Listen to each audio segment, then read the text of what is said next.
Здравейте, приятели! И добре дошли отново в моят канал. Ако сте цъкнали на това видео, много ви благодаря. Най-вероятно аз съм ви помолила, в което няма лошо. Моите видеа са забавни, както вече разбрахме. Днешното видео няма да бъде влог, макар че имам да си правя доста неща днес, но няма да бъде влог, защото... не знам защо. Не мога да измисля причина, но както и да е. Така, днешното видео ще бъде на тема да си оправим гардероба заедно, т.е. лятно разчистване на дрехите. Там, както виждате, почти, сега ще ви завъртя, момент. Да. Там сами, може би ето така. Това ми е щендера с розовите дрехи и всичките летни дрехи, макар че има една-две блузки. Това ми е гардероба. Да. Малко ме е срам, защото моята част от гардероба е ето така, поради факта, че ето тук съм затрупала момент. Това са ми... Това са ми зимните дрехи. И да. Така че, да. Добре. Без да увъртам повече, да започваме с самото видео. Така че, айде.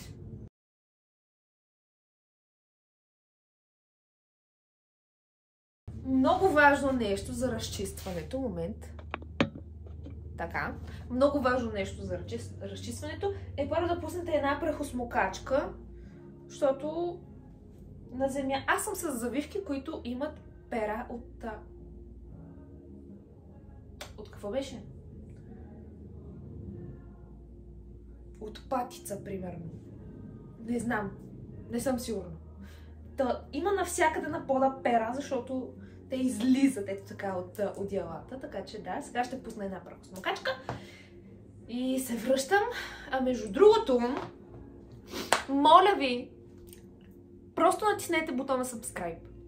Не искам абсолютно нищо друго от вас, наистина. Просто натиснете бутона subscribe. И това е. Не дейте да натискате камбанката, не дейте да... там някакви други неща, ако трябва да се правят. Просто натискате бутона subscribe, за да може до края на годината да станем 9000. Това е. Много ви моля, наистина.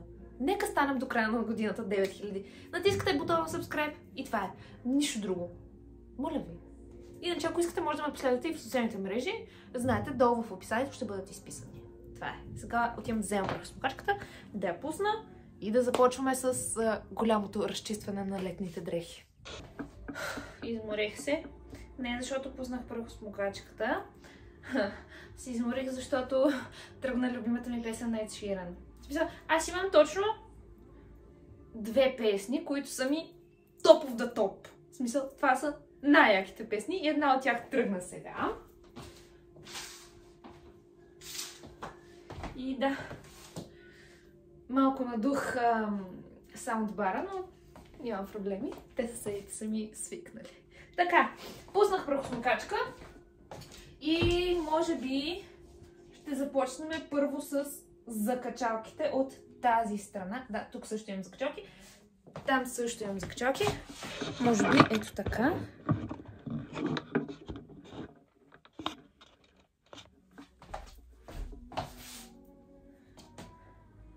Да, този концерт на Ed Sheeran мина почти месец, откакто беше тук, но аз все още се чувствам, че съм там. Някакси... Още не мога да осмисля, че аз го видях този човек на живо. Аз преди 10 години почти, да, почти 10 години, просто бях попаднала случайно на него песен и се влюбих в този човек, разбирате ли? Просто, да. Добре, започваме първо там, но... вие няма да може да виждате много хубаво моя. Шишето ми. Я да видя, ако ви направя малко по-назад. Ето така. И по-надолу.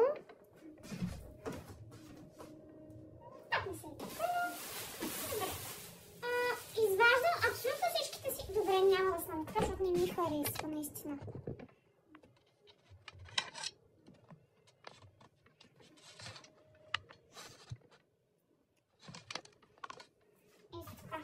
Изваждам абсолютно всичките си зимни дрехи от чувалчето, в които бях ги събрала.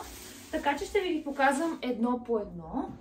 Не знам дали трябва да ви казвам кое откъде е, но те са от Shein повечето, да не кажа всичките. Не, без дънките. Дънките не са ми от Shein, те са ми от Sensei. Аз имам два магазина, в които пазарувам. Shein и Sensei. Това е.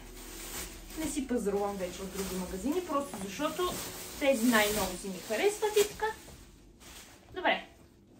Извадихме абсолютно всичко. Така че... просто ще сложа на закачалките. Ще махна летните, ще сложа на закачалките зимните и после ще ги разпределим. Може би така ще бъде най-лесно. Имам... вие малко не ме виждате като съм. Добре, чакайте. Ето така. Ето така. Имам ето такава риска, бяла. Нея си я пазя за такова, за специални случаи, ще да кажа.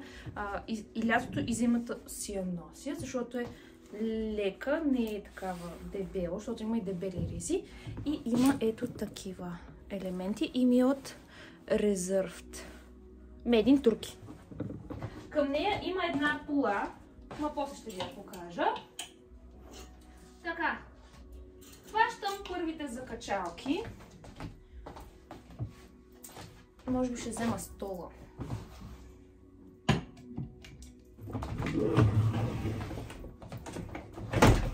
Така. И започваме една по една. Тази риза съм я изцапала. Риза. Тениска съм я изцапала. Не! Спокойно. Имам ето такава тениска. Тя ми е от Поло. От Поло? Да, Поло. И ми е подарък. И защо е мръсна? Резко отива за пране. Впрочем, ето това. Това е като потниче. То е розово. На камера не знам колко се вижда. То е розово. И си го слагам. Слагам тази риза и върху ризата слагам това. Нали, през зимата, защото да. Ето така изглежда. И е супер сладко. Тази блуза, горката вече е толкова пожълтяла. Аз си я нося и беше бяла. Обаче вече за нищо не става и може би ще я даря. Имам две еднакви блузи, само че различен цвят. Рокля. Ето такава. Това ми е топ роклята. Тя ми е на Мушино. Оригинал да знаете. Не, дори не помня откъде е, но не е оригинална. Ако се чудите, не е оригинална, но е много сладка. Тази рокля ми е от Кипър. Тя е такава дълга рокля. Доста дълга. И е с две цепки от двете страни. Ето такъв тип рокли, по-официални, ще си ги оставя, макар че са, нали, летни, но все пак. Тази ми е ето такава, есена и много прилича на роклята на Wednesday. Тази рокля е от Shein, тя изглежда черна, но не е, тя е такава зеленикава. Ето тази рокля съм си я обличала веднъж. Тази рокля ми е от Mex. Изглежда ето така. Няма да ви я такова, защото е с много дълги връзки. Следващата рокля също ми е от Mex. Отново дълга, отново розова. Следващото е ето тази риза, която има пола към нея. Върви с една пола. Те са си комплект. Може би ще сложа снимка, за да видите как ми седи. Но да. Ето. Тази рокля ми е най-любимата рокля. Просто защото с нея преживях един много личен момент. Няма да ви казвам какъв, но много си я харесвам тази рокля и много хубаво ми седи. Ето тази рокля. Опа! Ето тази тениска. За малко я оставяме ето така. Ето тази рокля. Нея със сигурност отново ще я оставя, тъй като я обличам и с дълъг ръкав. С едно поло. Тя изглежда ето по този начин. Не знам защо ви показвам абсолютно всичките си дрехи, ама виждах, че всички го правят и викам, що и аз да не се изфукам с моите дрежки. Ето тази рокля, мога да кажа, боди с такова. С него бях на екзе на морето, би трябвало да си го спомняте. Това това. Така че не знам дали ще го облека втори път. Но може би до година на морето на Екзе, ако ходиме отново, и силно се надявам да има някакви песни, а не само тупцо и през цялото време да се чуда защо съм там. Но имам ето такава рокля. Нея също не съм я носила и не съм сигурна дали ще я нося някога. Просто защото не знам, може би не ми говори тази рокля. Ето. Тази също е много хубава. Не, може би ще си я оставя. Защото в един гардероб на една жена задължително трябва да има две черни рокли. Следващата е ето тази. Тя също ми е много хубава. Много ми харесва. Тази задължително си я оставям, защото историята на тази рокля е много гадна, защото се прецаках. Купих я от една страничка в Instagram. Ето отново да видите как изглежда. Купих я отново от една страничка в Instagram. И си казах, тая рокля е много яка, ще си я нося. Купувам я. Тогава я купих за един повод. И дадах, колко беше? 60 или 70? Между 60 и 70 лева дадах за тази рокля. Няколко дни по-късно абсолютно същата рокля видях в Shein. И тогава осъзнах, че момичетата, които продават роклите в тяхната Instagram страничка, ги купуват от Shein. И вместо роклята, която видяхте преди малко да я купя за 20 лева, колко струваше в Shein, аз я купих за между 60 и 70 лева. Много се прецаках. Това е гащеризон. Него ще си го оставя. Не, може би няма, защото е с доста високи цепки. Това е една блуза и отдолу има къси кожени панталони, които са от вътрешната страна дебели, така че си ги оставям. Следващото е отново такъв тип. Ето такава блузка и отдолу е с пола обаче. И последната от този гардероб е ето тази риска. Къса дълга блуза. Добре, може би тук дългите блузки, като тази, която видяхте, ето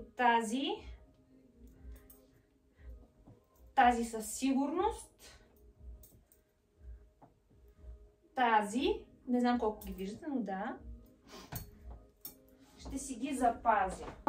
Това ми е комплектче с тениска и клин, ще си ги запазя. Имам ето такава тениска. Имам ето тази рокля, ето тази и ето тази блузка, на които гърбовете им са по този начин.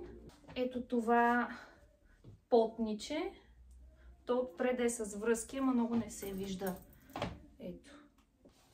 Това потниче, на което гърба му изглежда ето по този начин. Това е гащеризон по принцип. Това е такава бяло потниче и панталонки. Ето това бюстие, потниче, топче. Ето по този начин изглежда. Тази рокля, този потник, който е ето така. Това боди. Това е пола и такова потниче. Това е блуза, която гърба и отзад е ето такъв. Това е отново потниче с пола, което прибирам. Това потниче си го оставям, защото си върви с един дълъг панталон, така че да. Това е такава пола и отгоре потник, бюстие. Следващото е по принцип една пола, която има панделка. И отгоре е ето по този начин с ето това бюстие. Да. Тази рокля. Това е от комплектче от бала на брат ми. Това ми е вече от рождения ден. Синя пола и потник, който се е завъртял, но да, ето така. Ето това не успях да го нося тази година. Това е една пола, която цепка започва ето от тук. и бюстие. Следващото е ето отново такъв гащеризон. Ето това потниче, което се завързва отзаде, само че и него го слагаме тук. Това потниче, което отново се връзва отзад и него го слагаме тук. Тук имам отново една синя пола с едно синьо такова. Имам една жълта жилетка и предпоследните са ето този потник и ето този потник. И последните са къси панталони, заедно комплект с ето това, което се връзва като панделка отпред. Така, аз имам дрехи в другата част. Добре, нека оправим първо дрехите, които са на закачалките. Имам ето такъв панталон. Той върви комплект с една блуза и едно якенце. Якито по принцип е ето това. С ето такава блуза, поло. Ето. Следващото е ето тази. Тази блуза вече не я харесвам, ненавиждам я, но я пазя, защото ми е удобна. Ето тази блузка също е много сладка. Тя е с такива. Следващото е ето това, което по принцип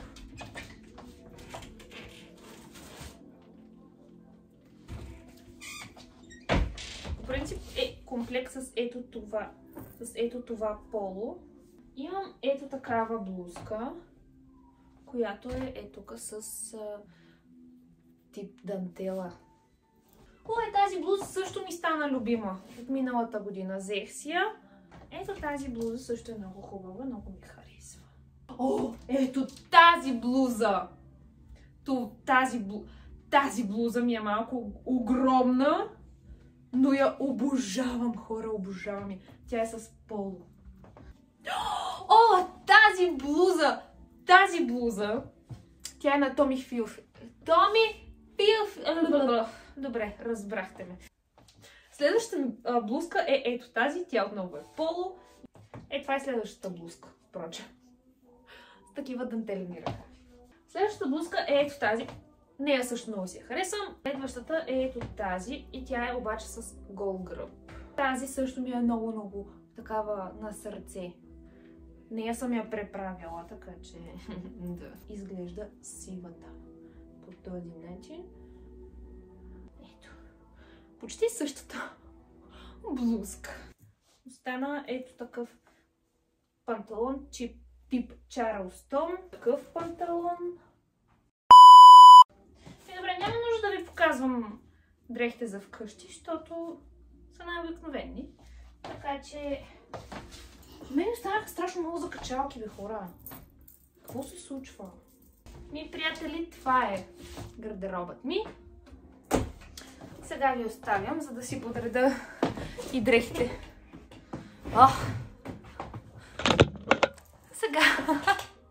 Сега ви оставям да си подреда и дрехите за вкъщи.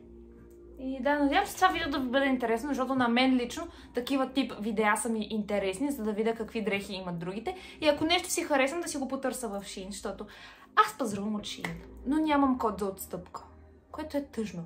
Ако някой Shein гледа, моля ви, дайте ми код за отстъпка. Моите приятели в YouTube искат код за отстъпка. Така, не забравяйте да харесвате видеото с палец нагоре, ако ви харесва. Ако не ви харесва, палец надолу, няма да се сърда и натиснете subscribe бутона. Моля ви. Наистина, моля ви, просто натиснете subscribe бутона. Нищо друго не искам, разбирате ли? Не е нужно да натискате камбанките, не е нужно да получавате известия, не е нужно каквото и да било. Просто натискате subscribe бутона, за да може до края на годината да станем 9000. Моля ви, моля. И така, споделяйте с приятели, раздавайте прегръдки, целувки, обичайте се и това е. Аз ви пращам много цувки, много ви благодаря, че гледате този клип. Не забравяйте, че живота е прекрасен, защото какво? Вие сте прекрасни! Айде, чао!